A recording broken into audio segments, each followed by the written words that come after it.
punting categories after 2 months? We'll discuss the pros and the cons. Plus, our baseball tour by division continues as we go around the AL East with the sleeper and the bust, Jason Collette. All of that is coming up next on Beat the Shift.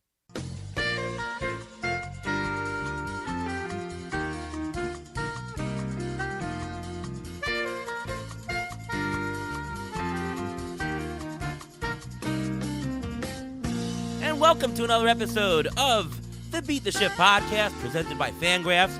I am your host, Ariel Cohen, and with me as always is Ruvain Guy. How you doing, Ruvain? I'm doing great. How are you doing today? Pretty good. Mets on a sweet 6-game winning streak. I went to one of the games there. They look unstoppable, right? Well, everything can stop them. No one can stop them except for a hotel door. Francisco Lindor seemed to have slammed his hand in a hotel door and is missing a game. That sounds more like the Mets than them winning 6 in a row. Yeah, so funny. I'm doing well in softball. I won every game this week. Last night, I should say 2 nights ago, I was pitching, and doubleheader, the last pitch, the guy hits it right on my hand. Speaking of hand, right on my hand. Oh, thank goodness that was the last pitch for me. My hand, I think, is okay, and our team came back with a couple runs in the bottom of the 7th, and we won. So that turned out well. Okay. Well, as long as you're okay, that's all that matters. Yeah. All right. Well, we have a great show today and a great guest. We want to welcome from the Sleeper and the Bust podcast, Jason Collette. How are you, Jason? Hey, I'm doing well tonight. How are you guys?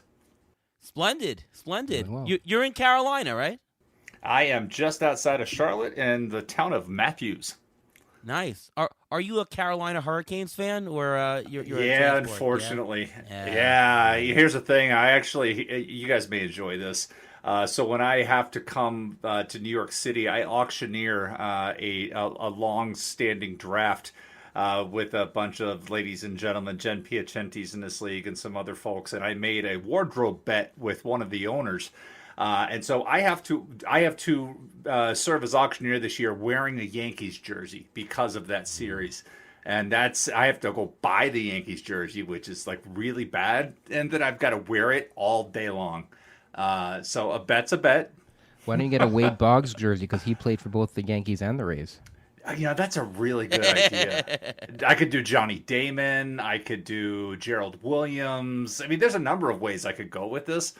But yeah, I have to wear a Yankees jersey because of that series because, it's just weird. I mean, honestly, I've only, and I talk about this a little bit in Sleeper in the Bus, I only got into hockey once COVID hit because I was like, I need something to watch. And one of my neighbors was like, hey, you should try the Hurricanes. And so like my daughter really loves watching hockey. She has a Sebastian Aho jersey, and it's like something we did all throughout this year. And like she handled it better than me. Like the next morning, I'm like, well, the Canes are out of it. She goes, what can you do? I'm like, wow, I thought she would be crushed, right? Because I remember as a kid being crushed when my favorite teams would get knocked out. And she was just like, whatever, next year. And Sure. I was like, good for her. And the Hurricanes have a really cool thing. After they win a home game, they do some kind of shtick where they shoot each other or they play around. It's very fun to watch. If you guys ever YouTube it, Carolina win after Carolina stuff after a win. The Storm Surge. They call it the Storm yeah. Surge. Yeah. A lot of fun. We've been there. We try to go over for 1 or 2 games a year because it's about 2.5 to 3 hours to get over to Raleigh, where the PNC Arena is. For that, so we try to get over to 1 or 2 games a year, and this year they split when we went, so we got to see it one time. And the first year it was like we went a couple days after Christmas, and they won. Kids really enjoyed it. Well, Ariel's an Islander fan. I'm a Ranger fan, so I won't rub it in at all. But let's go Rangers. Hey, we had a good 2-year run the last couple of years, the Islanders.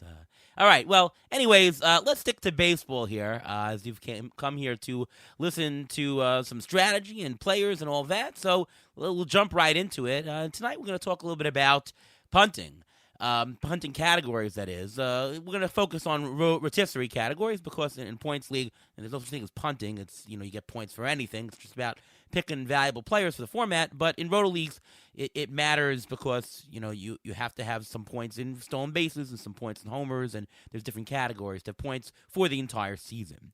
So I'll throw it very generally out to you, Jason.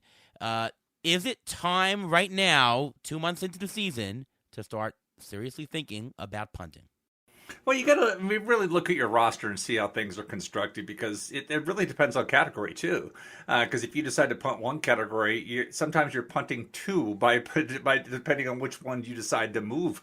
But you look at your roster, you be realistic how things are shaking out. If you see your team's doing well in one category, is there a way to maximize the production in that other category? If you're just lagging, like if you spec'd on some closers and they just haven't worked out, is it really worth overpaying for something? Or let's say you're in a trade league and you can make that trade, or do you just keep throwing fab dollars? You're at NFBC, you just keep throwing fab dollars at the next hot reliever, whoever got a save, considering how dispersed saves are in baseball this year.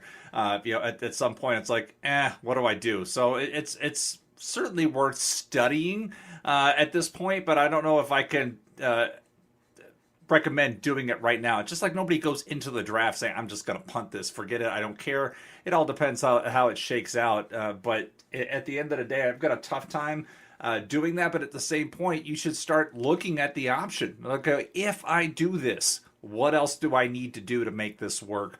What kind of players should I be targeting in Fab? If you are in a trade league, who are some players? Like if you're in a keeper league, obviously this is the time to start looking at teams that have expiring contracts and are looking to rebuild. It's like, get out there before anybody else does, because you never know when that team wants to sell until they make their first sell. And if that's the guy that you needed, it's like, oops, that option's out the table. So start doing your homework.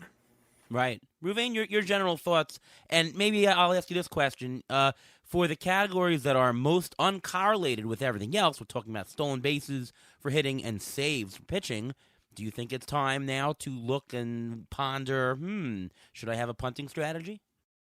I 100% agree that I think that there should be a punting strategy at this point, especially if you think that you're on the fringe, meaning if you're in 7th, 8th, 9th place and you're trying to get into 2nd or 3rd, you may know that first place is out of it, because if you're going to punt the category, it's very hard to win first place. But if you're trying to get to 2nd or 3rd place or somehow cash, this is definitely the time to look at the categories and see if you can get any points. Let's say you're low in saves and need a closer.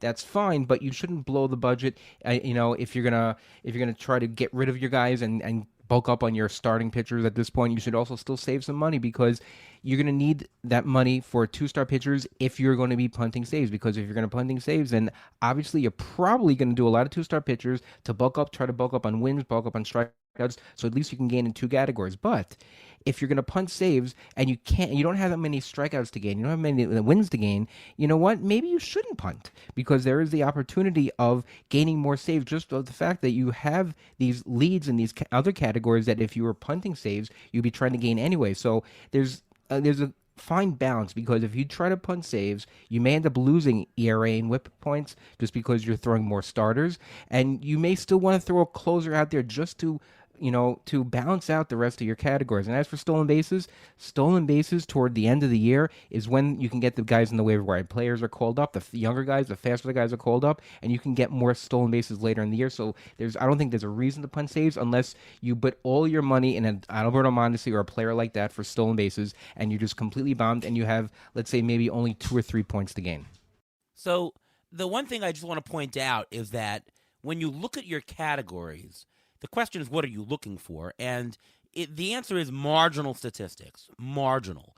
So, for example, if you're in last place and you have 10, let's say 10 stolen bases, doesn't matter what it is, and the rest of the league, the next best person has 30, and then 31, 32, well, you're 20 below the other. The marginal distance is 20. Whereas, let's say you've got 10, and the next person has 11, the next person has 12, the next person has 13. That's really tight. You would not want to throw any category where you're tight. And not just tight above you, but tight below you. Let's say you're winning a category by 1, by 2 over the next person, by 4 over the next person. That's a tight category. You need to fortify that category or you might lose the point. So when you look at your categories, you need to look at how many points can I gain, how many points can I lose easily, how tight is the category, or how wide is the category. It's not too early to start thinking about it. Now, Jason, would you ever in the middle of the season, maybe a little bit later, maybe half the season, it's hard to punt power, because power, as you said before, is correlated with other categories. That's right. Homers, RBIs. It's hard to do that. But how about on the pitching side? Is there ever a reason to punt ERA, to say, you know what, my ERA shot, it's 6, and there's no way I can gain anything, so let's just put the heck out of 2-star pitchers. We're just going to rotate the last 3 guys in our squad, especially in a shallow league. Just volume, get Ks, get wins, just punt ERA. Is that ever a strategy for you?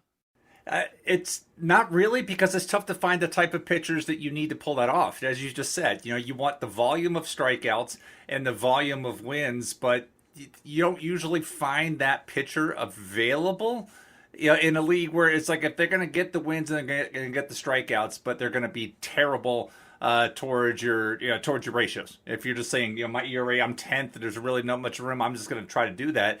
It's like, Herman Marquez comes to mind, that type of guy. But there's a reason why he's available, because of the home start. So if you want to go that route, it depends what's available. Can you find those types of pitchers, or can you just stream the volume of that type of guy? You're going to try to get every 2-start free agent, or take a risk where somebody has got a comfortable lead in the category and be like, I'll take your guy on here. You take my best ERA guy. I'm getting rid of that. Let me try that. So I think you'd be really limited in that area, only because of the pool of available talent you would need to pull that off is going to be on a lot of rosters, or it's going to be a unicorn type pitcher, because again, there aren't that many types of pitchers out there that are getting a lot of wins and a lot of strikeouts with bad ERAs.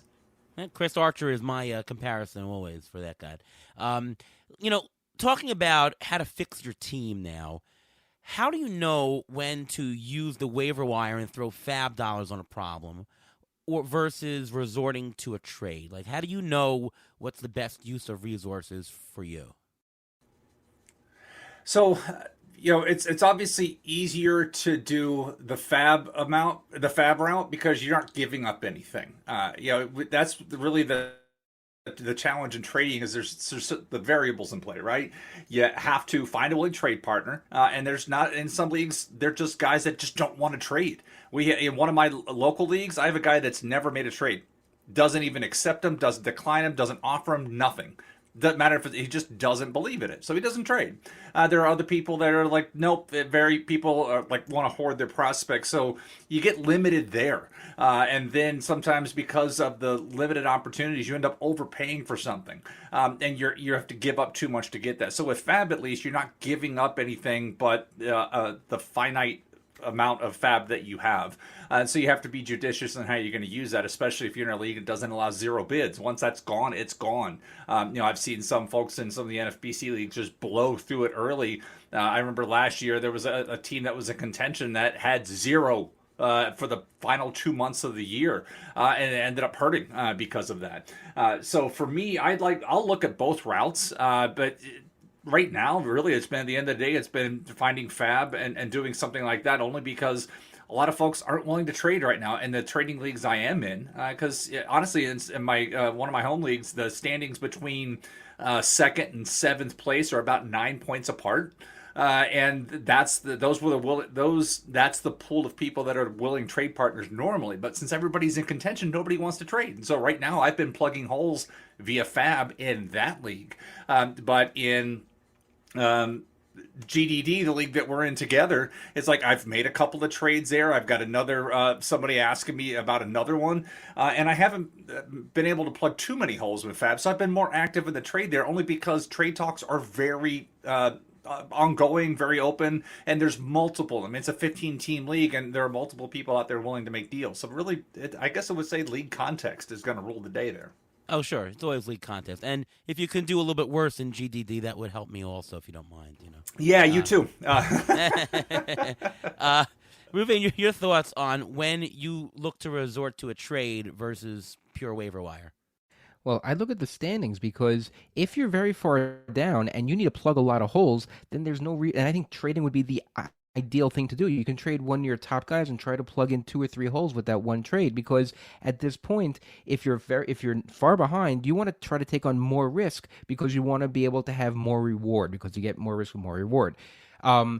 If you want to make a gentle push and you don't want to try to make such a big splash, then fab is the way to go. But the problem is that you have to use your fab correctly. You want to have the fab hammer. I mean, that's my opinion. You want to have the fab hammer toward the end of the season so that you can control the fab market, because other teams won't have the ability to outbid you for certain players, which gives you the advantage throughout the last part of the season when there is no more trading, because usually trading stops around the trade deadline for most leagues, the trade deadline from Major League Baseball, and it's only fab. So if you have the hammer after that, it gives you a huge advantage going down the stretch. So, talking about redraft now in terms of trades, obviously, Dynasty Keeper, it's different. To me, trades are done for a couple of reasons. Trades can be accretive, or trades, if you do multiple trades, it could be arbitrage, right? You'd want to do that if you think that you can make a value bet. If you have different valuations than other people in the league of players, it behooves you to trade, because they'll think they're getting a bargain, that you think you're getting a bargain. And by the way, value in a roto league is really relative to how your team is performing. I mean, that's right. Yeah, if you look at your categories, and saves means a lot, a closer is a lot more valuable to you to somebody else who has got 3 saves all year, and they've got a closer. Maybe they have Ryan Presley, who just came back. They probably don't value him as much because probably doesn't do anything in their standings. So the value for him is much greater for Presley is much greater for you than it is for the other person. And there might be a player vice versa. So trading can be used to just balance the value, because your team categorically is very different, and values of players are different for your own rosters.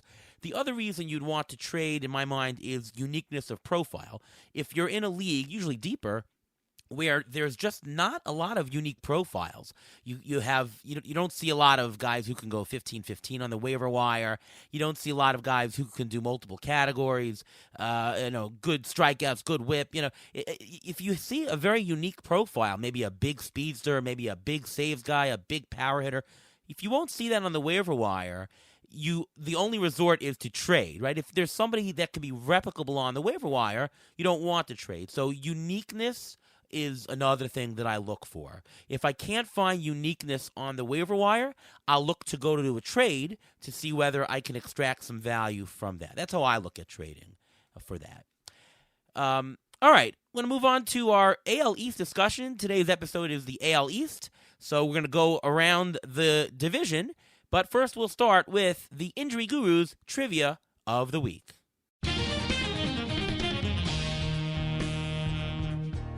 So the first team we're going to discuss today for the AL East are going to be the Tampa Bay Rays. Now, the Tampa Bay Rays are going through some adversity this year because they have a lot of injuries. So my trivia question is this.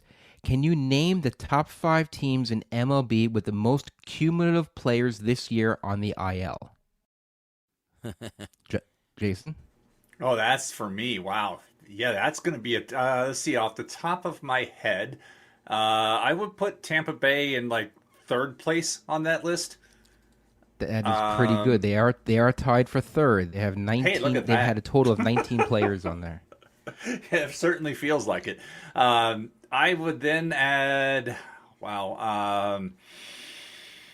San Francisco in the top 5? They are not.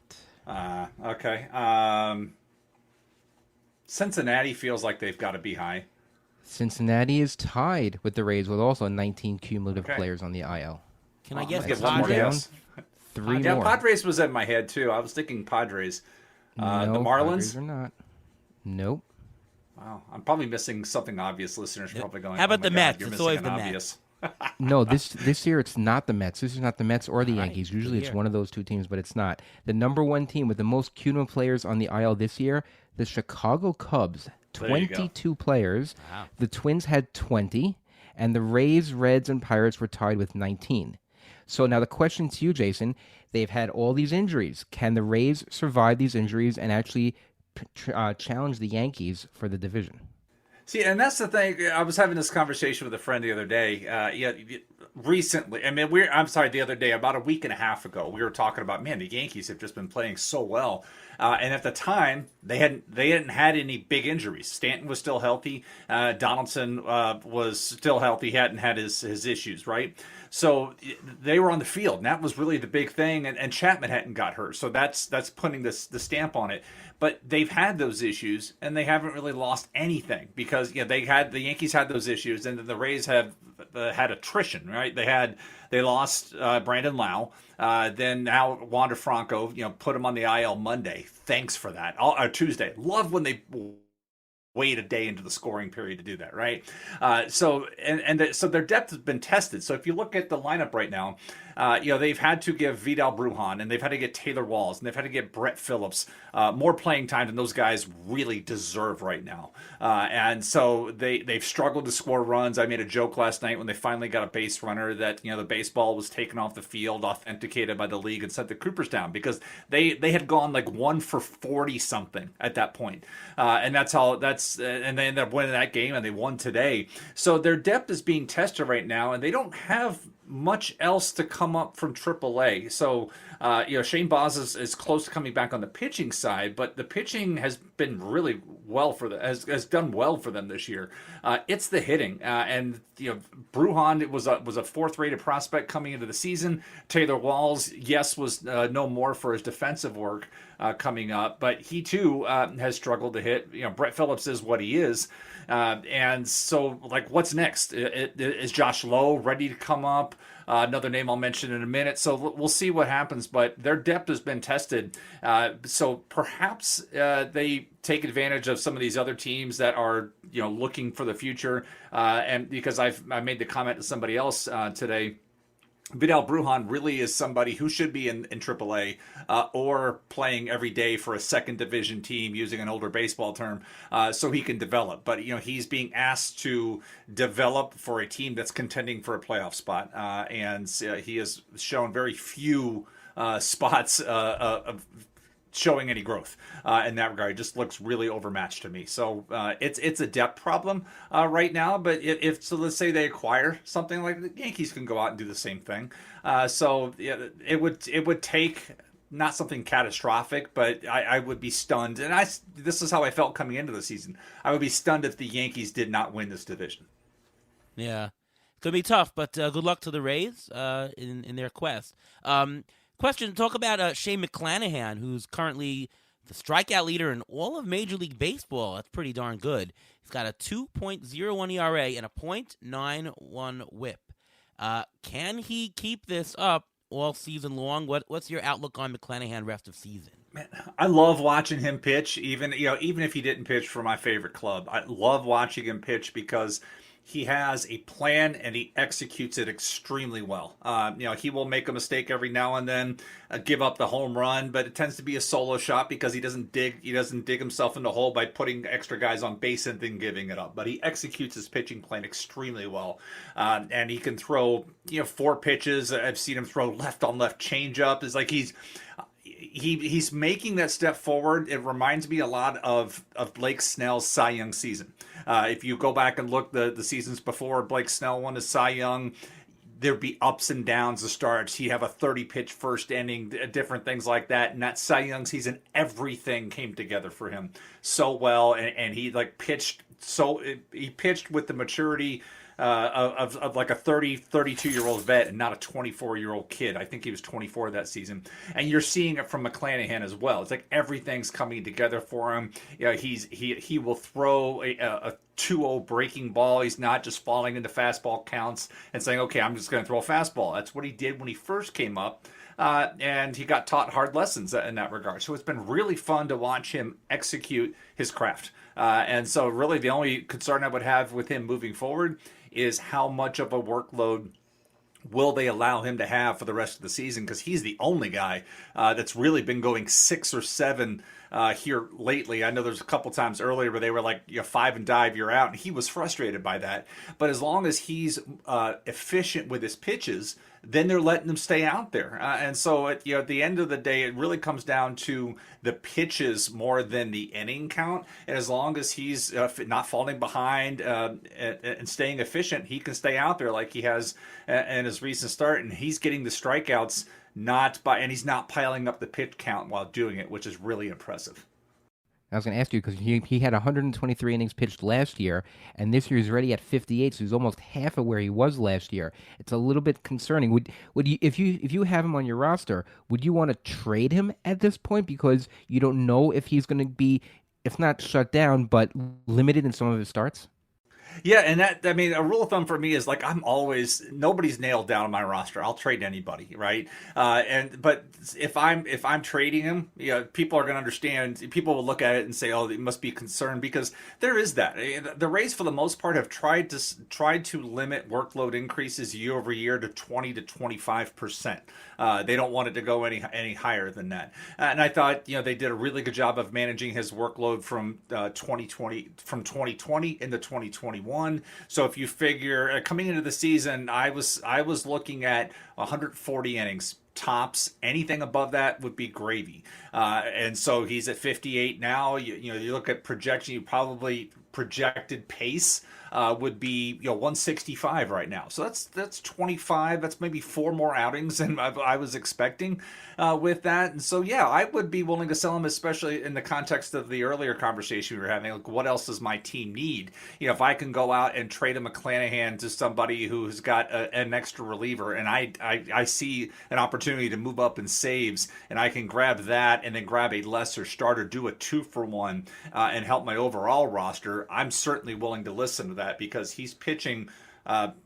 He's not pitching ahead of his skis as far as talent, but as far as projected workload, if you thought he was like I did, if you thought he was a 140 inning guy who's now pitching at 165 inning pace, I honestly have a tough time believing the club is going to let him go from 123 to 165. And if that puts him into the postseason, then you're looking at all that extra workload as well.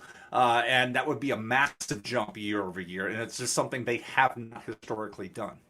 Yeah, that's the big question is the innings. Skills are there. I mean, he's got a 36% strikeout rate this year, 5% walk rate. It's tremendous. And he's not lucky. I mean, his BABIP 279, that's pretty neutral, close to it.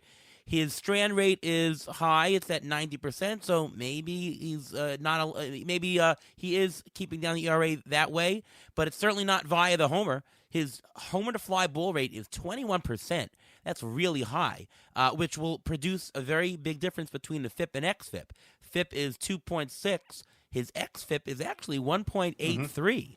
Right? His XFIP, the difference between XFIP and FIP is that XFIP assumes a league average homer to fly ball rate, which actually he's been unlucky, if anything. So, isn't that crazy that he's been unlucky with the homer? Can you imagine that?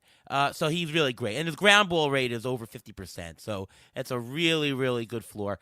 Projections are a little bit all over the place. Steamer has him at about a 3 ERA after season. The bat is closer to 3.75. So, use last year as a guide. Last year he had a 3.43 ERA. I think that's a pretty good guide to go forth, but this guy is solid, so it's just a question of innings. Before we leave the Rays, is there a sneaky fantasy pick or player maybe you want to talk about, Jason, on the rise for Tampa? So, I mentioned earlier the struggle for offense, and that's going to happen when you're a team that's built on a budget, and 2 of your best projected hitters are both on the IL. Not to mention that they got, they moved last year's RBI leader, and I was all for that move because, as we know, RBI is a skill of opportunity. But they took out some bats out of this lineup. Between injuries and trade, and they've struggled to produce runs. And so somebody that I've been impressed with at the plate is Isaac Paredes. But then Luke Raley down in the minors, that's somebody they acquired during the offseason. Luke Raley's really hitting well in Durham. But, he will be limited to a DH role. He would be duplicit to G-Man Choi, so it'd be tough to see that kind of happen. But at some point, as the roster gets healthy, they need some more pop, and if they're not going to trade for it, and let's be real, they typically don't make those trades in season, they're going to have to build in-house, and Luke Raley is somebody who has shown the ability to hit the ball, and perhaps that's the route they decide to go. All right, let's move over to the Yankees, and let's start with Ruvain, the New Yorker, on this one. What are we doing in fantasy with Joey Gallo? I mean, you bought him for the power, but we don't see the power. He's got 5 homers, which absolutely doesn't cut it for Gallo. You can have those crappy batting averages if Gallo's going to steal 40, if Gallo's going to hit 40 homers and steal 5-6 bases, but it ain't happening. His exit velocity's down, his barrel rate's down, his walk rate's down, strikeout rate way up. What are we doing? Are we cutting him? Are we holding? Are we sitting? What are you doing with him? Well, I don't think you're cutting him, but sitting him is I think is the best option at this point because he only has, like you mentioned, he has 5 home runs and he's batting 179. If you have Jonathan Scope on your roster, he has 5 home runs, batting 196. I mean, they're similar players. Why, if you wouldn't have a problem sitting Jonathan Scope, why wouldn't you have a problem sitting Joey Gallo? And that's the name. His name, he's known for hitting 40 home runs. He's just not doing it yet. His analytic numbers, all there, they're all there. They're all the same. He looks like the same person. It's just he's not hitting the home runs, and that's where his value is. You bought him, you got him in your draft for home runs. He's not getting it for you. You got to sit him down. I wouldn't drop him. I would try to trade him, but nobody really wants him either. And I mean, maybe when the summer gets warmer outside, he'll hit more home runs at Yankee Stadium. But otherwise, he's going to sit on my bench until he heats up and gets his batting average a little bit closer to the Mendoza line. So catcher William Contreras on Atlanta has 7 home runs. That's more than Joey Gallo. Well, what are you doing with Joey Gallo, Jason?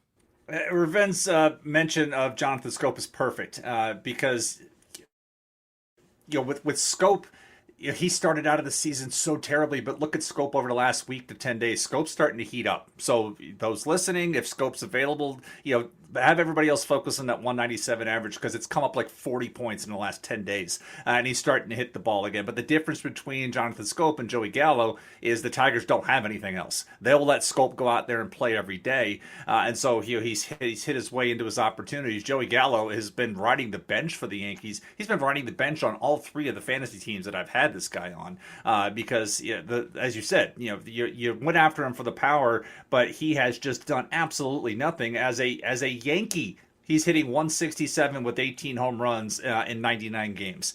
It just has not played out. He's a free agent after this year, which is the scary thing. But I think the Yankees are in the same boat as we are as fantasy owners. They don't want to deal him and have him go to somebody else and be productive and perhaps have to face him in the postseason if he snaps out of all this. But again, it's 99 games. He has done nothing. And they're not even using him, but he's on my bench until something changes, whether in his where he's playing or whatever. But it's been really tough to watch this because he also he leads the league in games with 3 or more strikeouts. He has the most, and it's really tough. And in spite of all this, in spite of the 141 plate appearances of next to nothing, the Yankees are still 5.5 games in first place. Yep, the word is yikes. Only reason to really keep him is first of all, power plays this year. Home runs are down, so if you can hit a homer, it's worth more. But also, it's going to be summer soon, so maybe the ball will heat up. Maybe it's hard to just cut him if you're in a 10-team league or so. And you have a better option, at this point, you might think about replacing him because that average is killing you. If you're 12-team and deeper, you should probably keep him, but bench him until he heats up. It's okay. If you lose that 1 week, you'll find a better option. Nestor Cortez, Jordan Montgomery, fantastic pitching so far. What are your thoughts on? Cortez sort of came out of nowhere. Montgomery was preseason favorite to really take the next step. Looks like he has. What are your thoughts on those 2 arms?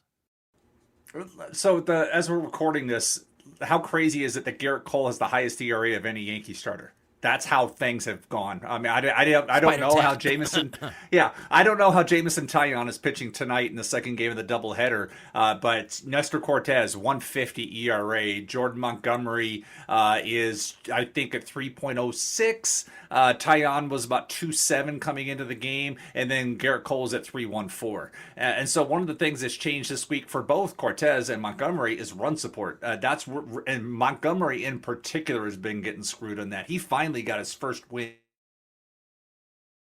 this week because the Yankees went out and gave him 5 runs of support and the bullpen didn't blow it for the first time all year. He has had something like 25 of no decisions in his last 38 outings, and it's been crazy. I love the dude. I mean, I was all in on him last year. I picked him up again this year, and he's now 1-1. And he's pitching much better this year. The ratios are there, the strikeouts are there.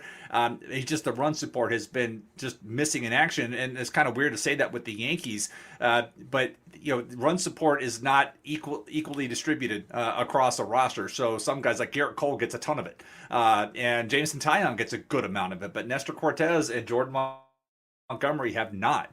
What's been impressive about Cortez in particular, and I would apply the same thing to Martin Perez with the Rangers. I mean, these are the 2 guys that are currently leading all of baseball in ERA, and there's no way anybody would have projected that at any point of the season coming into the season. But when you watch him pitch, it's just like it kind of reminds me of the old Sid Fernandez approach. I'm going to work up. I'm going to work down. I'm going to do everything I can to avoid the heart of the strike zone. And as long as he can keep hitting all of his spots the way he is, with the sweepy slider, with the cutter, I mean, when you watch him pitch, he's just out there playing catch with whoever's behind the plate. And as a fan of pitching, it's been enjoyable to watch. As a fan of Tampa Bay, when he pitches against him, it sucks. But it is what it is. And when you look at the way the baseball is this year, and this is the same thing with Martin Perez, with the mush ball in play, if you're a pitcher that can just sit on the outside part of the plate and dare hitters to go the other way with something, go ahead, because that ball is just not traveling. You're not seeing the amount of opposite field home runs this year as we saw in Happy Fun Ball year of 2019 or even last year. Sarah's had a really good article about it at The Athletic, talking about the decline of opposite field power and pitchers that can have the command to sit out there on the fringes of the strike zone and then as you're leaning out, be able to bust you in the way Perez and Cortez are. In the mushball era, they're taking advantage of the environment that we find ourselves in. And kudos to them for having the skills to do it. That's how Tom Glavine lived, right on the outside there, right? Way on the outside, but yeah. Don't get me started on that guy. Right. He did play for the Mets. Ruben, your thoughts? I kind of like Cortez a little bit better than Montgomery for some reason. Some of the luck estimators are a little bit lucky in Montgomery's favor. He's got a 4% walk rate for Montgomery. I think that's just unsustainable. But I don't know, Nestor Cortez, there's something about him that he's just making the most of his ability. Both these guys, of course, are overperforming, but I don't think they're all going to drop like a rock. I think these are guys that you can count on for production. You agree? Well, I think that Cortez is going to have an issue going on later in the season because just like McClanahan, he only had 110 innings pitched last year. So how many innings he's going to go? If the Yankees make it to the postseason, how many more innings? Is he still going to be effective with those innings?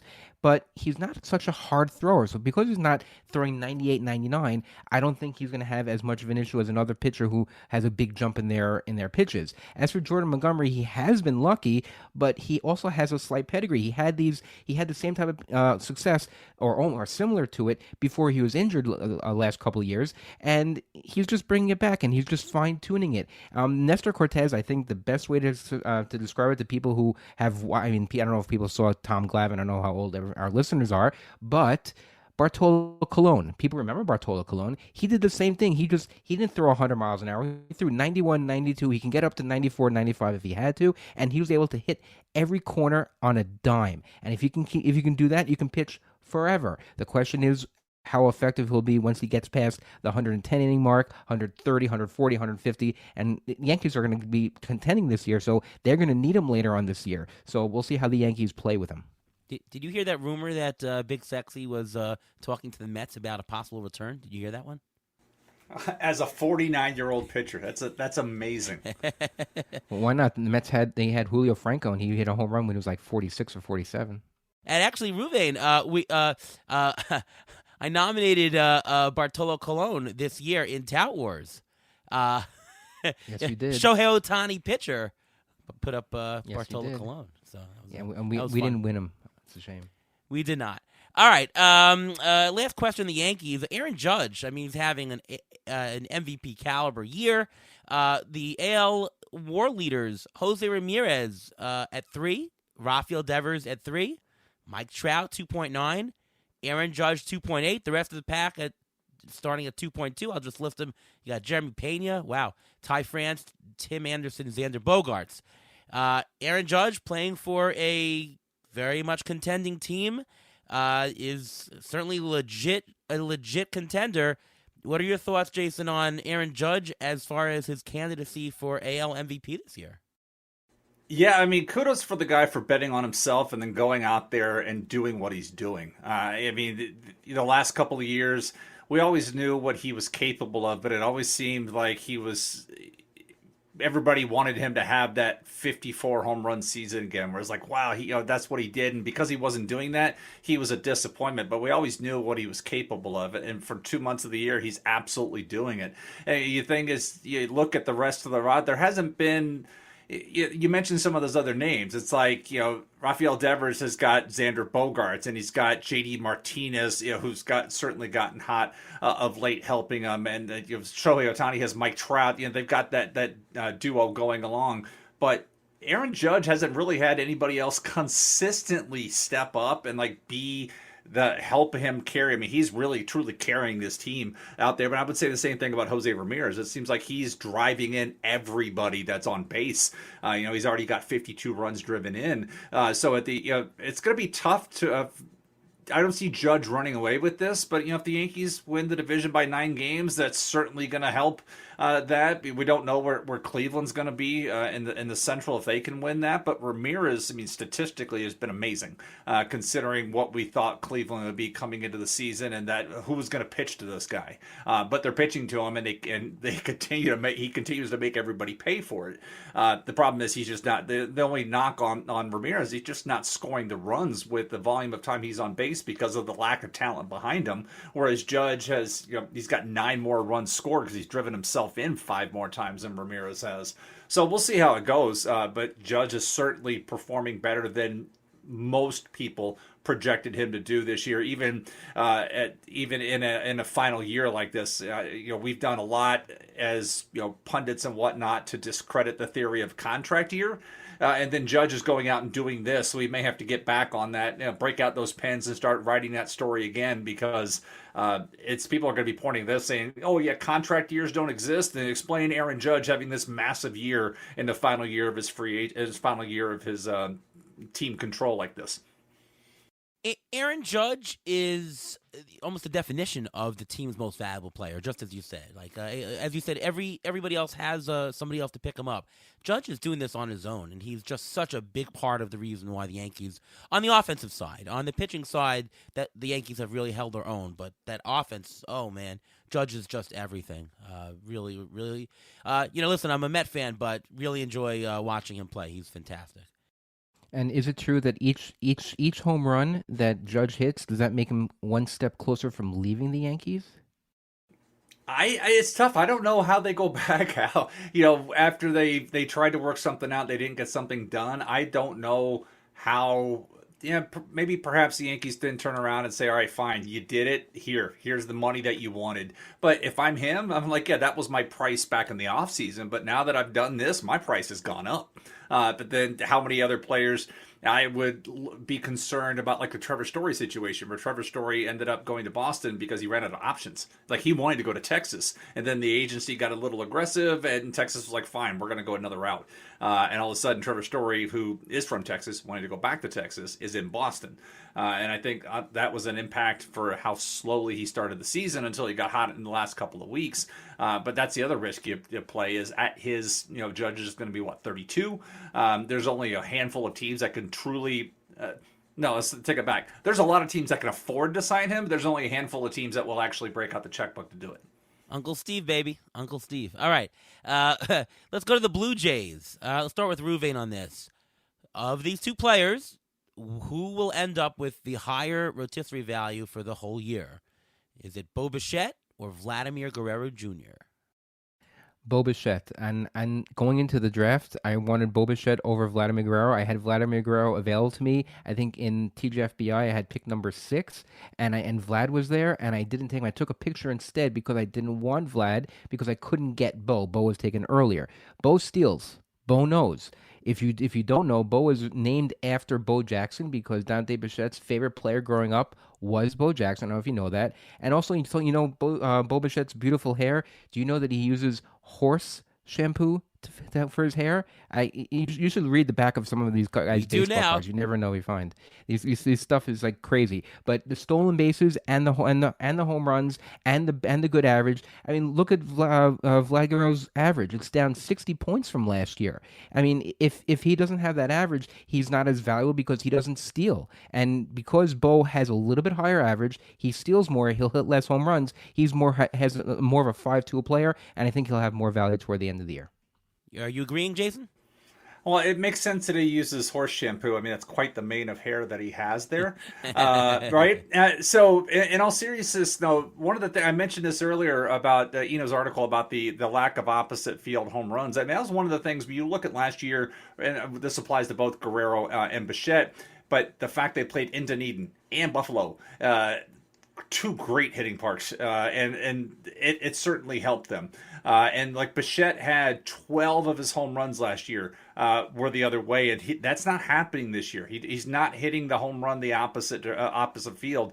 And the stolen bases is something that's really interesting because he was 25 of 26 last year on the bases. He's 4 of 7 this year.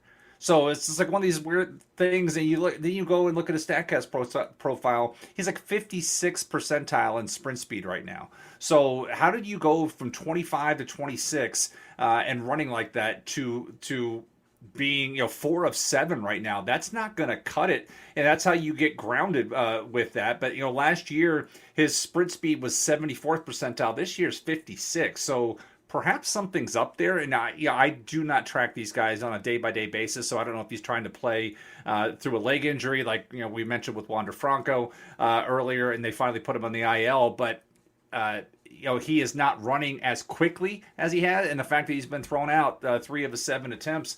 It's going to be really tough for him to get back to the 20-plus steals unless some of that speed comes back up or he does a better job of taking it. So that's where I have the concerns with Vlad. He's the better hitter. So at the end of the day, I'm going to say I'm going with Guerrero to have more fantasy value by the end of the season, not by much.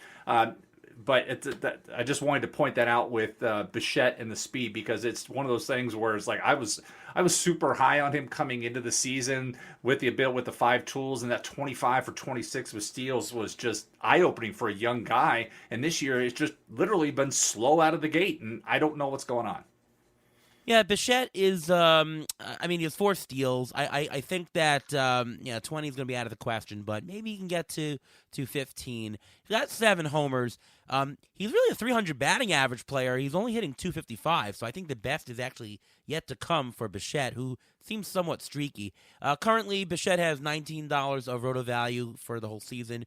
Vlad has 16. I think in a rotisserie league, the answer is Bichette. In a points league, Vlad, to me, is still going to end up with more value. Talk about Teoscar Hernandez. Wow, he's pretty abysmal this year. 71 WRC plus, 200 batting average, 0.1 WAR. His ground ball rate went from 35% to 57% this year. Ouch. Barrel rate down from 14 to 6. What is going on with him? Is he going to lose playing time? You got Kirk, who's batting well. Maybe they'll give him more at-bats. Are you sitting Teoscar at all? Are you going to attempt to trade him? What are we doing with him? The Blue Jays seem to be unfazed. They're batting him 4th every single day. So that gives me a little bit of hope for him that the Blue Jays maybe see something that we don't, and they're still sticking with him, even though that they're going for it this year, the Blue Jays. So what's your take, Jason, on Teoscar Hernandez? I want him. I'll trade for him. Let me have him. If you're listening, you're in the league, I want him if you're getting an offer from me. And so, today I was looking through when I saw him on the agenda. I was like, okay, let's talk about Teoscar Hernandez. He has 6 extra base hits, 2 home runs, and 4 doubles here in the last 3 games. Like, he's starting to heat up, and I know it was May was awful. And you look at May, and he hit 151, 195, 233. That was his triple slash. It was really tough, but let's not forget, he went on the IL with that oblique injury in the middle of April. And so he basically had to restart his season. So he went on the IL, came back on May 7th, and has crawled his way back to this point. And so here over the past few days, I mean, he stuck it to the White Sox. That series, he's just, two for 4, 2 for 3, 2 for 5. So we're starting to see that bat come back. And you look at his StatCast profile, you still see a lot of red ink. You're seeing top 20th percentile in exit velocity, hard hit, barrel rates, sprint speed. Like, all the tools are still there. He's still a terrible defender, all right? But who cares? And you were talking about the struggles of Toronto with Bichette and Guerrero, but the whole team has honestly been, as a whole, disappointing. There have been some surprises in that offense, but overall, they're not performing to the level that we thought they were, and his struggles in May were a big reason. But if this White Sox series was the spark needed to get him back where he needed to be, I'm saying that the window to go get Hernandez at a discount is rapidly closing. This kid's too good to be this bad as we saw in May. And I call him a kid because he's still under 30, right? But this window is going to rapidly shut to acquire him, and the fact that he's hitting 210 with 3 home runs and 13 RBIs right now is going to help you if you want to go acquire him at some kind of discount. But again, do it this week, because after this week, you're not going to get another chance. Very strong words from Jason on Teoscar Hernandez. I mean, to me, the Blue Jays batting him 4th every single day. They could bat him 6th or 7th if he's struggling, right? But they're not. That tells me that they are positive, and clubs know a lot more than we do. You agree, Ruben? 100%. And think about this. On May 23rd, he was batting 149. Now he's batting 210. So he just needed to get hot. And when he gets hot, he gets unconscious hot. He can carry your fantasy team for weeks and literally months at a time. And if you can get him 100%, I 100% agree with Jason. If you can get him at a discount, get it now, because you will not be able to get it by mid July. He's going to be off and running, as with the rest of the Blue Jays. They've won 8 in a row. And as Teoscar Hernandez goes, it seems like that's the way the Blue Jays go. Yeah. Same thing with Marcus Semien, by the way. He's been very hot recently. He actually homered today also. So definitely the window, if you're going to trade for him, is closing. Let's go to the Red Sox. There's a very crowded AL East here. Tampa, you got the Blue Jays, the Yankees. Question is, are the Red Sox really going to make a run for it this year? If not, will they trade pieces away? They have a ton of free agents coming off the books. J.D. Martinez, Nadio Valdi, Vasquez, Kike Hernandez, Waka, Rich Hill, Hanzo Robles. So they have pieces that won't be a part of their team next year to trade. What's the story? Do you think that they're just going to trade and fizzle out? Is that where the Red Sox are headed this year in 2022, Jason? They've been a weird team, honestly, because there were times where this is, as talented as this offensive roster is, there have been times where they have struggled to scratch together 2 runs in a game. It's been crazy to watch. And then they were on that, over the past couple of weeks, this super heater where everybody's hitting. And then they got shut out by the Orioles, and they almost got shut out by the Reds in back-to-back games. And it's just like, what is this team? And so when you look at where they're struggling, is Kike Hernandez and Alex Verdugo are 2 players that have certainly performed well below expectations this year. And Kike Hernandez has been leading off, and that's been part of the problem. But then Story, we said, struggled out of the gate, and then he got hot during that heater. J.D. Martinez is hitting 360 on the season, right? To talk about another guy who is playing for his contract, right? So they've got the pieces for this, but what team is this? Is it the team that continues to struggle to put together a winning streak? And then you look at the pitching side of the ledger, it's honestly a mess. Who knows what's happening in the bullpen? And so when as you mentioned, when you look at all of the pieces that are not nailed down because they're at the final year of the contract, it would not surprise him to see Kyle Bloom to say, okay, we are this far out. We can't hold on to all these guys. We may sell off a couple of them and use the same line. We're playing for the now and the later. I mean, he certainly is used to saying that line all the time he spent in Tampa Bay, because that's what they've always said. But it's really tough to look at Boston. You can't write them off because just the talent on that roster. But I've just seen for weeks, them struggle to score, and then they just went on this crazy. And then I was, as a AL East guy, I was like, oh man, here they got Baltimore, they got Cincinnati, they got Oakland coming in. This schedule is going to be perfect for them, and they're just struggling to take advantage of this. Instead of taking a step up, they're backsliding again. Yeah, you mentioned the bullpen. Can anybody guess who leads the team in saves with how many? Jake Diekman with 5? Nope. Yeah, no. It's not Jake Diekman, and it's less than 5. And it's not Matt Barnes. He's on the IL Hansel now. Robles with 4? It's Matt Barnes tied with Hansel Robles for 2 each. 2 each. Wow. My goodness. I mean, this bullpen is ridiculous. You got Stram, Schreiber, Diekman, who are right now co-closers, if you want to call it, or committee. Barnes. The question is, if you had to bet, who is going to have the most saves from here on in? Well, actually, just do the whole season because nobody has any saves. Who's going to lead the Red Sox in saves this season? I'm going to say Matt Barnes. Well, he's on the IL right now. Who knows when he comes back, though? He's on the IL. I would say Robles because, even Barnes has looked bad for a while. Barnes has looked bad since Sticky Tack went away. Let's be real. But Robles has had his moments. Strom's had his moments. It's just been one of these weird. We knew this bullpen was going to be a question mark coming into the season. They didn't really do anything about it, and it's showing to this point. But Chris Sale's getting ready to go back on a rehab assignment, go out on a rehab assignment. So when he comes back, what is he going to come back as? They've been very hesitant to put Whitlock back in the bullpen. Tanner Houck's been kind of the swing guy, but did they bring Sale and say, okay, Chris, you've had struggles staying healthy. Go to the bullpen this year. Just go to the pen and let's see what we can do with you this year. So it's really a crazy situation. If I'm a Boston fan, I certainly understand the frustration, but I understand the distraction too because you're watching the Celtics and you're not fully focused on the Red Sox right now. So once that's over, then you're going to turn your attention back to baseball, and then it's going to be like, what the hell? What happened here? Well, I was joking about Matt Barnes. It's not going to be him. But, Ruben, what's your take?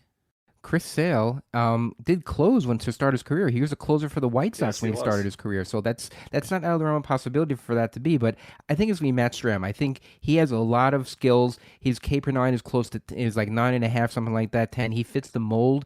So I think and ATC, the projection system, has been high in Matt Stram for a couple of years already. So I think that he's probably the best guy in their current bullpen. However, if the Red Sox get hot and they start to make a run, I think their leading saves holder for this year is not on their team.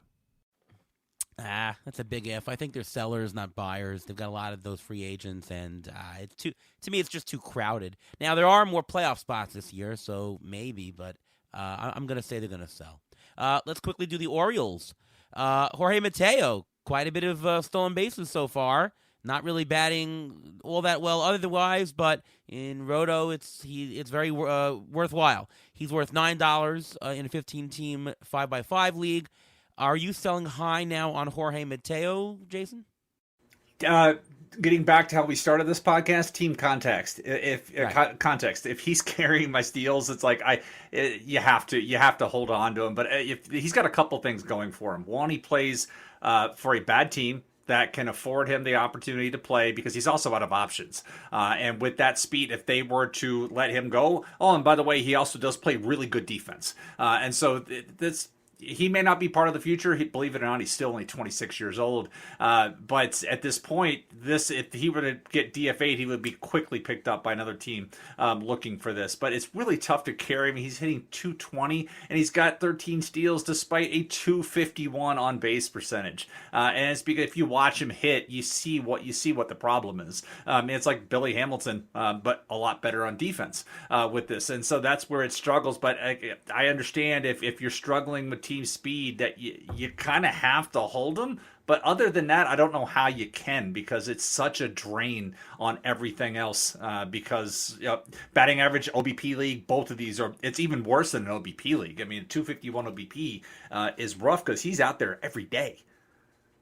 Yeah, I think that his value is what it is. I think that what you're seeing so far, that's really who he is, and that is a valuable in a deeper league. So as long as your team can handle it and have the power to balance it, he fits and he's valuable. I it's definitely a trade if it works for you. Otherwise, to hold. I think that I do believe in him, and I believe in exactly what he's doing now to continue.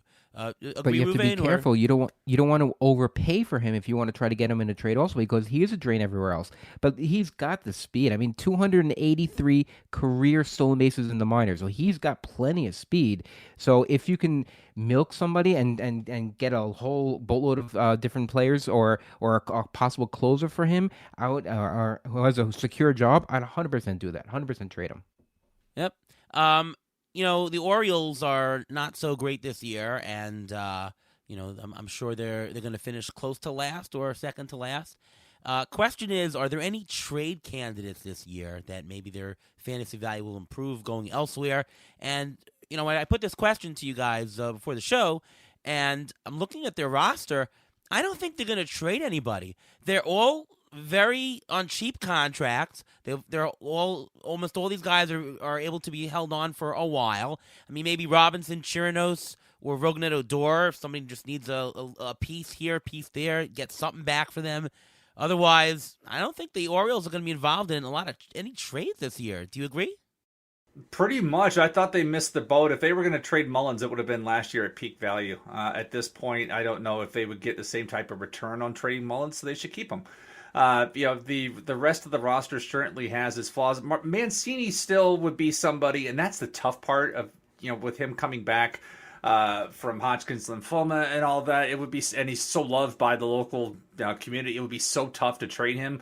But this is also that they could get a good return for that type of experience down the stretch for that. But I do agree with your premise that they may just hold on to what they have, because they have honestly been better than we expected. And I would say that particularly on the pitching side, I have been rather impressed by what I've seen from their bullpen this year. I mean, last year it was an absolute gas can. Every time they came in, it just got worse and worse. But what we've seen from Felix Bautista has been impressive. Jorge Lopez looks like a different guy as a reliever. Keegan Aiken has been impressive. Brian Baker has flashed different things, and them having the ability to pitch with the confidence, knowing that every fly ball to left field is not going to be an automatic home run, certainly has helped them. They just look like they're pitching. They're not pitching scared anymore because of the change in the dimensions. But again, that bullpen is not the gas can that it was the last couple of seasons. Yeah, agree. Ruben, are they trading anybody? I mean, Jorge Lopez, I think they're just going to keep him. Yeah, no, I don't think the only person they can possibly trade that has values for another team would be Mancini because of the National League DH and the Universal DH. So he's the only one really who has value to trade. The other guys I think they're going to hold on to, and I think they're only maybe a year and a half away from actually contending, because if you remember, Baltimore spends on free agents when they're good. So they're one or two, possibly three big signing free agents away from being actually a playoff contender based on the playoff style now. All right, let's wrap up the AL East discussion with standings. According to Fangraphs, the order will be Yankees, Blue Jays, Rays, Red Sox, Orioles. Right now, Fangraphs has Yankees and Blue Jays with over to 97% of a chance making the playoffs. Rays at 69%, Red Sox 34%, and the Orioles, 0.1%. They still have a chance. Do you guys agree with that order? Any surprises? Any other predictions you guys want to make? Not on my end. Yeah. I don't see that changing much. If anything, it's going to be interesting to see how Toronto. Because the weird thing is, Toronto and Tampa Bay have not played each other that much yet. And even the same thing, the Yankees and Rays have only played one another 4 times. Meanwhile, the Yankees have played Baltimore like 14 times. So it's kind of weird how the scheduling has played its way out. But I know until the Yankees and Rays matched up last weekend, they had been yet to face one another. And I don't even think the Jays and Rays have played one another. I may be missing on that, but I don't know if they have. If they have, they've had one series. And so there's a lot to be decided between those teams here down the stretch. I think you can't count out the Rays. I actually think the Rays are going to win the division. I don't think the Yankees are good, but I think that the injury bug hasn't really hit them that much, like we talked about earlier, and I think they're going to fall back a little bit. And I actually think the Rays, everyone counts them out every year. No one really thinks, oh yeah, it's the Rays. I think they always find a way to do it, and until they find a way not to do it, I'm picking the Rays to win the division. I hope you're right. Yeah. He's just saying that, Jason, because you're on the show today. Hey, Maybe. there's nothing wrong with sucking up to the host. It's okay. Or to the guest. It's all right. All right, let's do waiver wire. Let's throw a couple of names out of players who you might think about for picking up this week. Jason, you got a player or two that people should be looking at? Player to pick it up this week. Honestly, I need a moment to think through that one. So I'm gonna defer. I'm gonna pass. All right, Ruvain, you go first. Okay, first of all, I want to mention the fact that I mentioned last week to get on the Edward Cabrera train if you didn't have any shares of him, because I said he was going to probably be up when we talked about it last week, that he's probably going to be up earlier than Max Meyer and everything like that. Well, he was called up, and he pitched well. He had 9 strikeouts. He got a win. He had 4 walks, and he's still only 34% owned on CBS, so he's a guy, if he's still available, you can go after. Garrett Cooper, I seem like I always mention him. We try to draft him in draft and whole leagues all the time. Brian Anderson is on the IL. Garrett Cooper is batting .282, 3 homers and 16 RBIs for the year, but in the last week he's batting .391 with a home run. So he's only 15% on CBS. He's a guy. And another guy who I actually picked up in my TGFBI league, and that's Luis Guillorme. I have to mention him because he is batting and he is hitting out of his mind. He's only 7% owned in all of NFBC and 9% owned in CBS. I picked him up because I had Tim Anderson. He went on the IL, so I needed a shortstop, and I plugged him in. In the last 4 weeks, Luis Guillorme is batting .449 with 12 runs scored. He also has 1 home run and 1 stolen base over that span as well, but he's going to get your batting average up. He'll get you runs. Last couple of games, he actually batted leadoff with when Brendan Nimmo had a little bit of a back injury. So if you need a fill-in, because he's eligible at second, short, third, he's almost eligible everywhere. If you need a fill-in, he's a perfect guy to get, and he's available almost universally. Yeah, I was actually going to mention Luis Guillorme as well. You know what his batting average is over the past 3 years? .309 with a 131 WRC plus since 2020. The Mets have never played him really. He's getting a shot. He's batting leadoff sometimes. He's making the most of it. If you want to take a bigger gamble on the waiver wire for a Met, how about Nick Plummer? First 2 games, 2 homers, and just clutch homers. I mean, he had tying RBIs. He went 4 for 5, I think, one of the days. Just fantastic. He's a guy there. I'll throw out 2 more names. Trevor Larnach, only 17% owned. It's one of these things where a guy gets injured, people forget about him. He hits lots of doubles, and doubles can sometimes turn into homers during the warmer weather. He's also batting .290 in the year. His triple slash this year, .290, .365, .500, 3 homers, 15 RBIs, 17 runs, and just 100 at-bats. So if you talk about a full season pace, that's 15 homers, 75 runs, 75 RBIs with a .290 average. That's very valuable. He's 17% owned. By the way, he bats 5th every day for the Twins. 5th. The Twins really like him, and you should too. He's good for deeper leagues for sure. Shallow leagues, I would give him a look if you're in a 5 outfielder league. And the other guy I'll mention, he's a 1-category guy. He's a batting average guy. Jonathan Daza, especially if he plays in Colorado. He's only 7% owned. If you're in a deep league or NL only, he should be on your roster just to fill in if you need some batting average help. Won't give you anything else, but he's not going to do you wrong. How about you, Jason? All right, I got 2 names now, and it's like kind of like old vetish type of things. But one would be Gio Urshela. Urshela is currently 37% rostered in CBS leagues and is being started 30% of the time. But over the last 2 weeks, Urshela is hitting .364, .420, .545 with 11 runs driven in, 7 scored, 2 homers, and he's playing a lot in that Minnesota offense that's getting better. And so he's there. And we mentioned the other one earlier, Jonathan Scope, how he's started to heat up over the past 2 weeks. He's hitting .298. Slugging .574. The problem is he's just not dry. He's only got 8 RBIs because most of Detroit is not getting on base. Like, he's doing his thing, but not a lot of that roster is. They've got a lot of dead weight on that roster, and hopefully Riley Green's on his way back, so hopefully that'll help some things there. But Jonathan Scope's hitting, and we know again he's going to be out there playing every single day. And so like right now, as we said, with the price with Scope is rostered in 28% of leagues, only being started in 18%. So those are some of those old vets that are just kind of floating out there, who, especially Scope, whose overall numbers are still bad, but the recent numbers are much better. Yeah, ATC projections very high on scope, so I agree with that. Let's go to pitcher preview. Ruven, you go first. There's not much on the wire I see for this week, but what are your thoughts on a pitcher to pick up for this coming week? Okay, well, I'm going to cater to the guest here again, and I'm going to say Jeffrey Springs of the Rays. He's only 45% owned in CBS, and I don't understand why he's only 45% owned. He may be two start this coming week at St. Louis, at home in St. Louis, and at Minnesota. His last 3 starts, 2.16 ERA, 16 and 2/3 innings with 20 strikeouts. I like those ratios, and if he's available in your league, that's 50% of the league. It's very possible. But if you want to take a little bit of a risk, there's Connor Pilkington of Cleveland. If you've ever heard of him before, he just came up because Aaron Savali's on the IL. He should be 2-start this week against Texas and Oakland. He's only 4% owned, so this is much deeper. He's a 24-year-old lefty with only 17 innings under his belt, so it's really a big risk. But he's got a K rate so far in the majors of 29. His walk rate's 12, and he's got a ground ball rate of 40. So you know what? If you want to take a risk, he'll give you 5-6 innings, and he's a good option, and he's definitely available in most leagues. Jason, how about a pitcher for you? I'm going with Alex Cobb, and it's really tough when you look at the overall numbers, and it's not because he's a former Ray, but you look at the 5.73 ERA on the season, you're like, wow. But how do you have a 5.73 ERA with a strikeout rate? The way he's striking out, he has a 21% strikeout minus walk rate.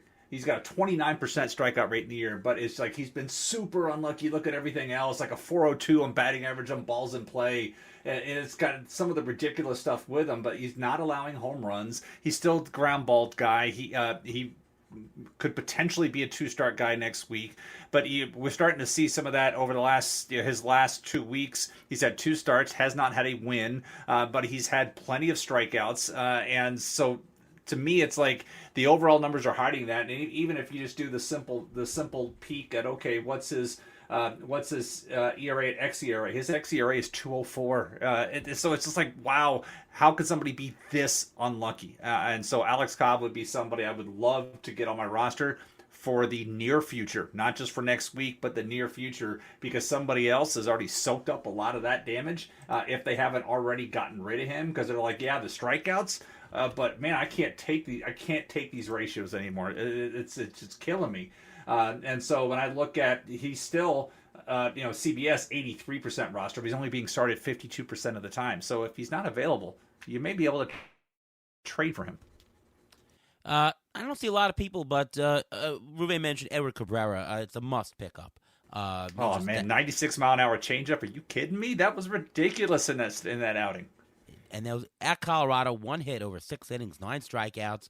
The Marlins do pitching well, guys. That's an instant pickup.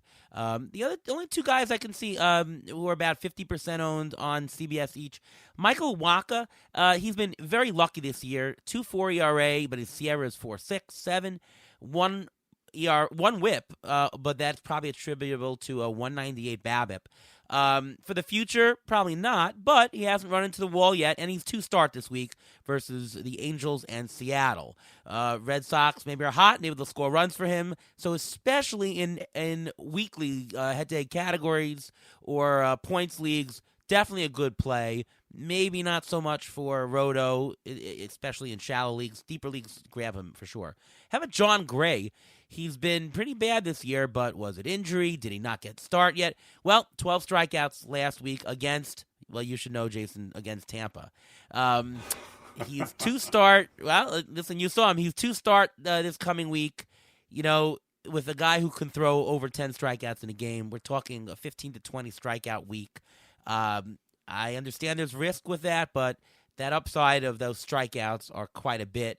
And if he continues on the success that he had last week, it's a really, really good pickup for the whole season. And I would say this because I watched that game. The strike zone from the umpire, Vic Carapazza, was questionable. It wasn't like egregious, but it was very inconsistent. And so there were troubles for some of the hitters who are like, I don't really know what a strike is. There were a ton of strikeouts in that game.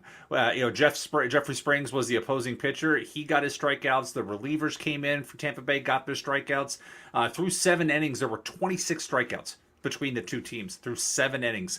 And Gray certainly did look good. The sweep that he's added to his slider, which was already a good pitch, let's be real, when it was away from Colorado, has looked really good. But he was hitting his spots last night. Once he and Jonah Heim realized that, hey, the strike zone may be a little bit here, maybe a little bit here, they certainly took advantage of that. And kudos to them for doing that. And again, this was not, we already mentioned the shortcomings of the Tampa Bay lineup. So it's like, okay, if you're going to throw out Walls and Phillips and Bruhan and said, fine, I'm just going to challenge you guys and not try to get you to chase stuff. Like, here, do something with it, because you haven't done much with it all year.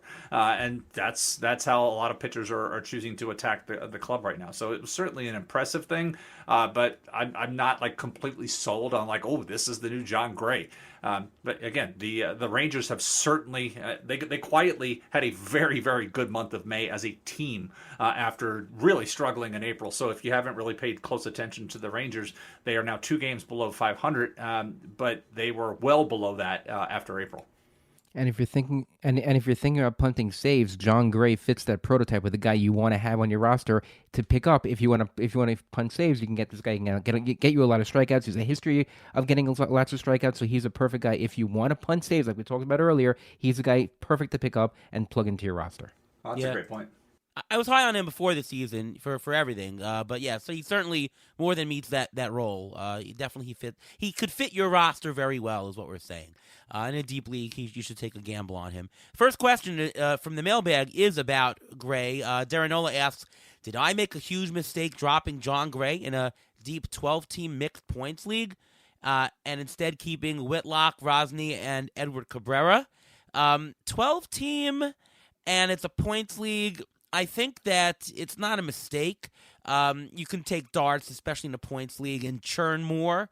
So, if you're keeping Cabrera and Whitlock and those guys, that's probably okay. I do like Gray for points leagues, though, so maybe I would have tried to keep drop somebody else.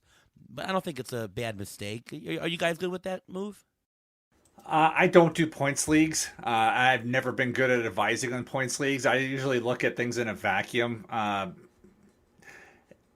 With Rosny Contreras, it's tough because right now the Pirates are playing really good. I mean, they just swept the Dodgers. I mean, it's kind of crazy. You look at the standings, you're like, wow, look at Pittsburgh. Look at them go. But the other problem is, as we mentioned with Baltimore, Baltimore may not trade some of their pieces, but I don't know what. There's certainly pieces Pittsburgh can move. But they also remind me of the 2004 Devil Rays. If you go back and look at that team, they finished 70-92, but they were 20-6 in the month of June. And then they completely fell off the cliff after that. And that's when they had the young players. That's when B.J. Upton was coming up and Carl Crawford. That's when that part of the roster was coming up. So Pittsburgh kind of reminds me of that. And so if that team's going to get really bad, what is Contreras going to have to do for you to get you the points if he's not going to help you in wins? Can he do enough in the other categories in a points league to make up for that? Yeah. In a points league, I think I would have kept Gray over Rosny. I think I would have picked him as the one to drop. But there's enough upside in those other 3 guys compared to John Gray. John Gray, you know what you're going to get. So if you're in a bind and you're lower in your standings, then maybe taking those 3 guys over Gray is the best thing to do because again, it's risk versus reward. Especially though, if you're in a points league that does reward strikeouts, you should be keeping Gray because that type of pitcher is a lot more valuable than you think. Pitchers who go deep into games. I think Gray is a better fit for a points league than Roto. So, I think I would have dropped Rosny. By the way, did you know that the Pirates have a better record than the Phillies do right now? Do you know that the Dodgers are below 500 against all teams from Pennsylvania this year? And they're like playing 700 baseball against everybody else. It's crazy. They're like 3 games below 500 against the Phillies and the Pirates, and they're like 20-8 against the rest of baseball. Crazy. Let's do another question. Rob McCabe asks, before the season started, you and others made the case for elevating middle relievers' value. Given what we've seen in the first third of the season, does that strategy hold? Would your pitching strategy change? Would you take early elite starting pitchers, or would you wait? I believe that the advice we gave is the right thing. Looking at the values, the reliever values are way up this year. The top couple of values, 26, 25, 22, 21. This is according to Razball, by the way. 21, 19, 17, 17. It's the top like 7 relievers, and it stays pretty high for the next couple. Like the 15th reliever is like worth 10 or higher. That just validates that relievers are worth more, and there's a bunch of middle relievers that are worth a couple bucks as well. Whereas the starters, Verlander, who amazes me, and I was so wrong about him, $33. Same. Yeah, McClanahan 32. I just thought he wouldn't, he would be a little bit worse, But of course, we do run the risk that he, injury earlier, but older guy. Burns 29, but then it doesn't change much. Like the next 15 pitchers are all above $20, so it means that the starting pitching is muddy. There's not a big difference between Kevin Gausman, who's like the 12th best pitcher, versus versus Burns, who's 29. There's only like a $5 difference. And even if you go 10 pitchers down to Garrett Cole, Joe Ryan, it's only a $5 difference to $19.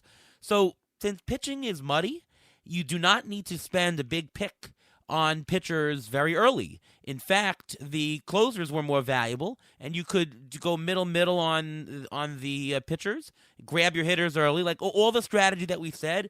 I believe it's validated. Do you agree with that, Jason? Yeah, and first, I refuse to answer Rob's question because he's the commissioner of my local league. Oh, is he really?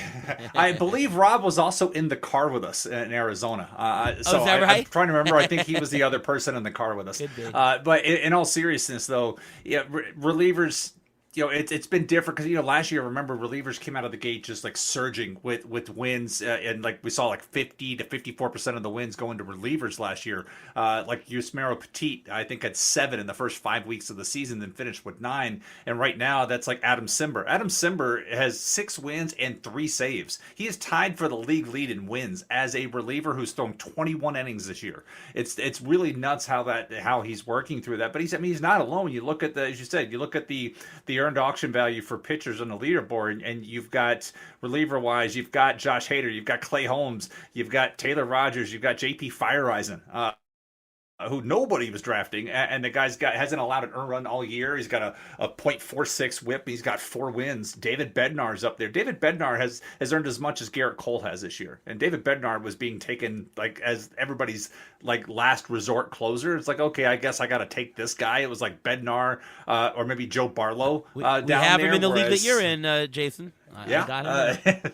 And then there are people that and Garrett Cole was going top 4, sometimes first overall. So it's kind of been crazy how this has really played out for the most part. Like you said, you and I were both wrong on Verlander. I did not believe it was worth the risk, and it still may not be. But he's pitching just amazing baseball right now. But he wasn't. He wasn't even a top pick. Like you could have gotten him later, 5th round, 6th round. Yeah. Gausman, Musgrove. We're talking Pablo Lopez. These are guys that were available in the mid rounds. You could have just loaded up on quantity in the middle and come out much better than taking the top guy for sure. Indeed. Yeah, right. I'm assuming you agree, Ruvain, right? 100% I agree. I mean, in TGFBI, I took my first 2 picks. I had Cole and Scherzer. I'm not doing that well in that league right now. So I agree. Well, I've got Woodruff and Bueller in one league where I picked on the wheel, and I was like, I'm going to go with these 2 guys and just forget starting pitching for a while. Not doing too well there either. All right, let's just do a one-word answer on this last mailbag question. BPV asks, I'm struggling with a group of outfielders in a points league. Would you rather Laureano, Meadows, Pham, Riley Green, or T. Taylor? Which Taylor is that? Tyrone Taylor? Tyrone. That's Tyrone. All right, which one? I'm going to go with Pham. I'm going to go with Pham as well because I think his days in Cincy are numbered, and he's going to be in a better situation here where he has the opportunity to be in a more productive offense. Because he is on a 1-year deal, and he's got a trade bonus, and we know his money is valuable to him because he was willing to take a $110,000 fine to slap somebody. So in all seriousness, he's got a trade bonus coming up, and there's no reason why Cincy is not going to move him. And Pham, for everything else, is a guy that knows how to get on base, can steal bases, can score runs, and he certainly has defensive limitations and fantasy football limitations, but who cares? And And I'm gonna say Meadows. Meadows is actually coming back from injury. He's on a rehab assignment. He looks good on his rehab assignment. I would have said actually Riley Green, because he's also on a rehab assignment. He homered today and singled. He looks good. But the way a lot of these top hitting prospects that have started this year, a lot of them have flopped, and a lot of them not produced the way we want to. I think I'm gonna go with Meadows because I don't think that Tiger offense is going to be that bad for this long. I think they're going to turn it around, and you'll see a little surge, and I think Meadows is going to lead it. All right, Ruvain, injury report time. Who do you got this week? I got lots of people. Okay, let's start with some people who are coming back, hopefully. We'll start with Eloy Jimenez, who's coming back from a torn hamstring. He actually tweaked it a bit in a rehab assignment early this week, but still, barring any further setback, he may return as early as the end of next week. Same thing goes for Willy Adames, but he'd also had a little setback in his rehab assignment. He had some discomfort in his right quad coming back from the ankle injury. And we just mentioned Austin Meadows. I was going to mention him right now. He can be activated as early as this coming Tuesday, so he's a guy to watch out for. Tim Anderson is on the IL with a right groin strain. Tony La Russa said he'll be out for approximately 3 weeks. If you want to fill in for and you want to go with the White Sox, you have Lurie Garcia or Danny Mendick. Wander Franco, we mentioned him earlier. He has a right quad strain. We don't know how long it's going to be, but he said he's going to be on the IL for at least 2 weeks. Taylor Walls is an option. He's a little underperforming now, and there are some options there, but we already ran through them tonight, and I don't really think I want any of those on my team at this point. Brandon Woodruff, we just mentioned him just now also. He has a right ankle sprain. It was originally called ankle discomfort. There's no timeline for his return yet. Ethan Small, I bet you never heard of him. He was called up, and he may fill in for the Brewers because they have a whole bunch of other injuries in their rotation. Hyunjin Ryu was taken out of the game this week again with forearm tightness. He was placed on the IL today. We're waiting for MRI results right now. We don't know how long he's going to be out with. And I'm going to end with 2 other players who should be back within the next week to 10 days, and that's Lance Lynn, who should be back by June 6th. That's the earliest he can be back, finally recovering from knee surgery. And we mentioned Shane Baz already. He had arthroscopic elbow surgery in late March. He's been in the IL since then. He's been doing very well in his rehab stint. The earliest he can be activated would be June 6th, but I think they want either 1 or 2 more starts from him in the minors, and then he'll be brought up. Well, Jason, this was a fantastic show, and I guess this is a Fangraphs crossover show if you think about it. Indeed, yeah. This was great. Thanks for having me on. I would add to the Wander Franco note. This is my personal strategy. I never believe the player. If the player says 2 weeks, I'm going 3. He honestly has tried to play through it, and you look at his numbers. He was terrible in May. There's no ifs, ands, or buts about it. At the plate, he was terrible, and he tried to play through this injury. So this time off, I'm hoping that he can get back to where he needed to be because he was great in April. But once he got hurt trying to leg out something, it just hasn't been the same. He's tried to play through it, and he really should have taken this IL stint about at least a week ago, if not longer than that. So hopefully he rebounds from that. But I never, ever, ever believe the player. Like even Grayson Rodriguez, it's just a cramp, and we don't know when Grayson Rodriguez is going to pitch again because they're saying it's a lat issue. A lat strain. Yeah, he's a lat issue. That could be months. Yep.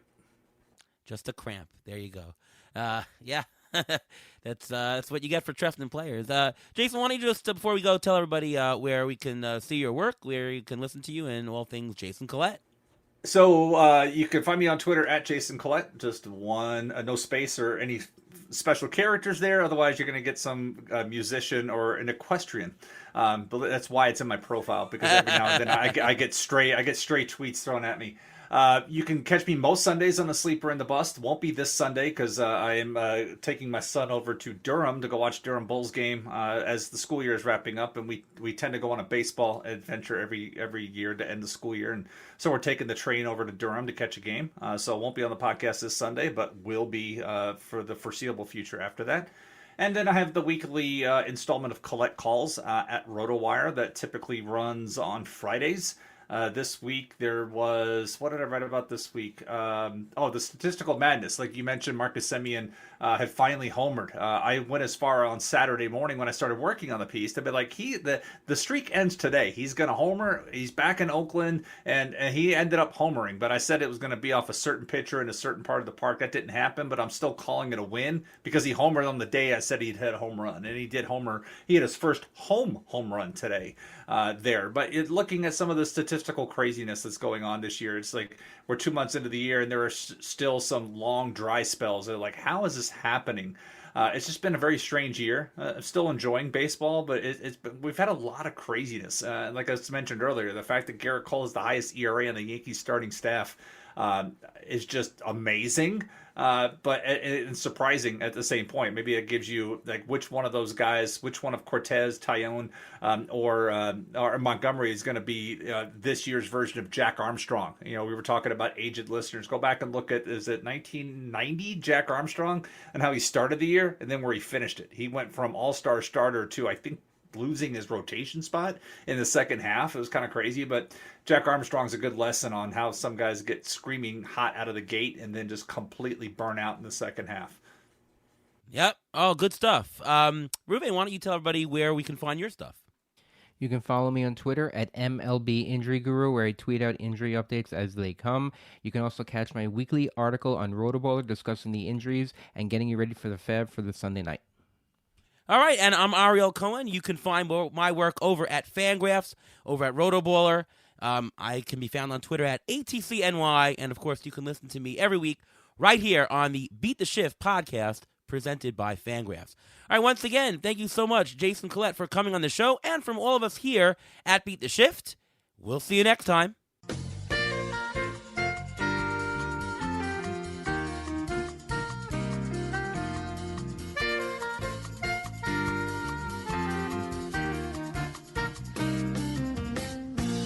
Thanks for listening to the Beat the Shift podcast presented by Fangraphs. Follow us on Twitter at beat_shift_pod.